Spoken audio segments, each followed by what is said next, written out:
Olá, meu nome é Lázaro Marinho e nesse projeto integrador o nosso tema é engenharia diagnóstica e plano de contingência para um sistema de impermeabilização em área comercial ativa. Abordaremos a importância da engenharia diagnóstica na identificação e solução de problemas construtivos. Neste caso, o foco é na infiltração em áreas úmidas de edificação comercial. A engenharia diagnóstica é uma especialidade da engenharia civil voltada para a investigação técnica das construções. Seu objetivo é identificar anomalias, compreender suas causas e propor soluções que garantam a segurança, a durabilidade, o desempenho das edificações ao longo de sua vida útil. No contexto desse projeto integrador, a aplicação dessa metodologia torna-se essencial devido à ocorrência de infiltrações em uma cozinha comercial localizada no Shopping Rio Mar, em Recife. Em um ambiente de cozinha industrial, a estanqueidade é um requisito fundamental, pois a falha na impermeabilização provoca vazamento, degradação de elementos construtivos, prejuízos operacionais e financeiros significativos. A engenharia diagnóstica surgiu da necessidade de conservar edificações e reduzir custo de manutenção por meio de investigação técnica. No Brasil, seu principal colaborador foi o engenheiro Tito Livio Gomide, considerado referência na área. Entre os principais procedimentos utilizados na engenharia diagnóstica está a vistoria, a inspeção, a auditoria, perícia e consultoria. Além disso, podem ser empregados testes e métodos destrutivos e não destrutivos, como ultrassom, termografia e monitoramento estrutural, permitindo avaliar as condições das edificações de forma essencial e segura. Nesse projeto integrador, a metodologia proposta busca diagnosticar as causas das infiltrações devido à estratégia de investigação. Com a solução inicial, é proposto um sistema de drenagem profunda, aliviando a presença de água acumulada. Caso essa alternativa não dê efeito satisfatório, prevê-se a reexecução do sistema de impermeabilização por meio de uma intervenção planejada, pois esses impactos precisam ser controlados. Com isso, a engenharia diagnóstica é uma ferramenta fundamental para a tomada de decisões técnicas, permitindo investigações mais seguras, eficientes e economicamente viáveis, contribuindo para a preservação e o desempenho adequado das edificações. Olá pessoal, boa noite, meu nome é Danilo. Eu vou apresentar sobre o referencial teórico e normativo. Nós consideramos a norma NBR 15575. Essas normas, elas nos dizem, por exemplo, como que serão os procedimentos para execução do trabalho NBR 9574, que trata de execução, que trata de projetos. Inicialmente, eu vou abordar os aspectos de norma que fundamentam o nosso projeto. Em seguida, vou apresentar os riscos construtivos relacionados à umidade e à impermeabilização, teórico e seus principais aspectos metodológicos, e conceitos relacionados à estrutura e os problemas causados pela umidade. E conceitos relacionados à estrutura, embora ela tenha sido criada para edifícios residenciais, conhecida como norma de desempenho, é que a construção ela deve manter um bom desempenho ao longo da sua vida útil, garantindo conforto, segurança e durabilidade. A ideia principal da norma, as regras obrigatórias para a impermeabilização, elas estão na NBR 975. Já as regras de obrigações da impermeabilização, elas estão na NBR 9575, que é a capacidade da edificação de impedir a entrada de água indevida, umidade, no caso.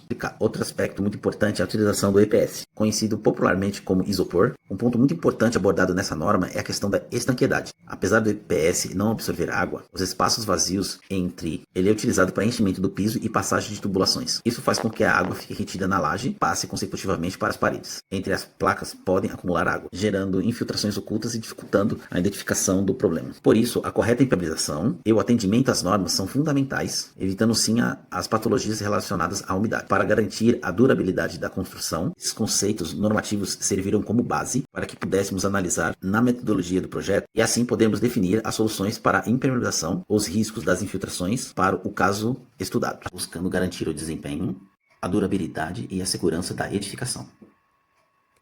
Boa noite, eu sou Camila Ferreira. Eu vou falar um pouco sobre como foi o diagnóstico do problema do estudo de caso, que trata sobre a perda de estanqueidade da unidade de nitroatoria no Shopping Rio Mar Recife.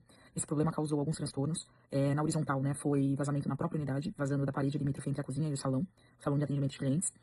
A gente também teve vazamento no corredor do mall, também teve vazamento no Outback, que é uma loja vizinha. Na vertical, obviamente, sempre procura ali caminho para percolar, ela acabou vazando na loja que fica abaixo da unidade, que é uma unidade da Caixa Econômica Federal. Então, estragou forro, luminária, teve vazamento em salas onde estão, em ambientes onde estão caixas eletrônicos, manchou vidro, então o transtorno foi um pouco grande, além de danificar alguns outros itens. Então, diante do transtorno e também da necessidade de não ter nenhuma das operações com funcionamento interrompido, foi necessário fazer inspeções de todos os tipos, visando o não fechamento das unidades, além de análise documental, para entender exatamente aonde poderia estar a causa raiz do problema. Então foi feito análise na tubulação de esgoto para entender se era essa tubulação que estava com vazamento, se essa água que vazava tinha um odor fétido. Também foi observado se o consumo do hidrômetro ele acontecia com a loja fechada, o que poderia indicar um vazamento de água fria, tubulação de água fria. E também foi feito inspeções, né, em alguns pontos para entender como que estava a virada de manta. E aí foi quando foi descoberto que a virada de manta estava insuficiente por uma incompatibilidade entre a última revisão do projeto, que foi aprovada pelo shopping, versus a que foi executada e anteriormente contratada. Então, a última revisão do projeto pedia um enchimento de 30 centímetros de EPS e a versão contratada pedia 30 centímetros de manta acima do piso acabado. Então, infelizmente, o EPS acabou ficando nivelado com a manta. E isso ocasionou aí um vazamento devido às águas de lavagem, né, que os restaurantes eles são lavados diariamente após todos os expedientes. Então, isso acabou causando um acúmulo dessa água e, como a virada estava insuficiente, ela acabou percolando por essas brechas, né, no encontro do revestimento vertical com o revestimento horizontal. A gente vai trazer algumas opções de solução, que obviamente vai ser iniciado pela mais simples e depois, caso seja necessário, será executada a mais complexa, visando solucionar o problema por completo.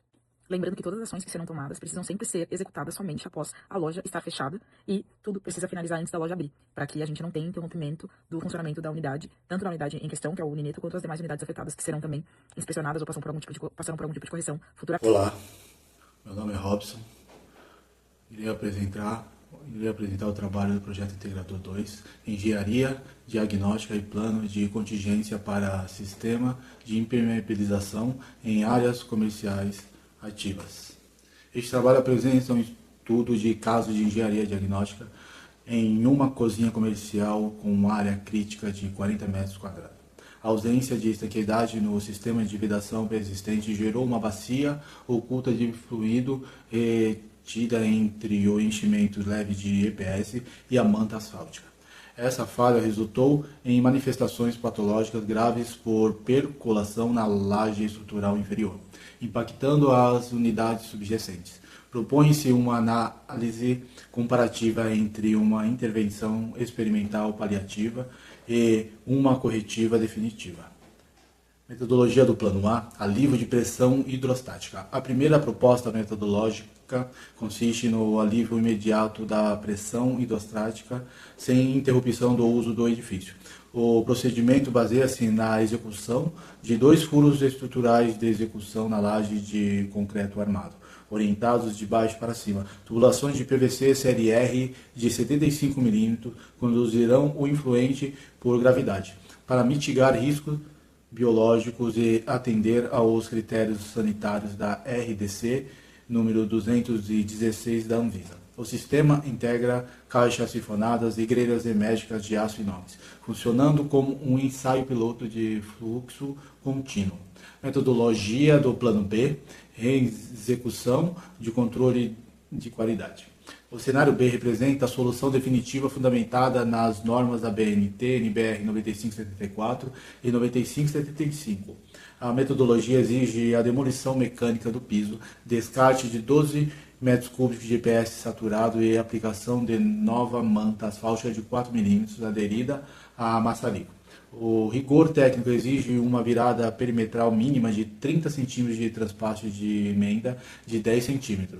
A validação científica do sistema dar-se-á por meio de um ensaio hidrostático setorizado, mantendo uma lâmina d'água de 5 cm por 72 horas para monitoramento visual. Os resultados, análise orçamentária e lucros cessantes.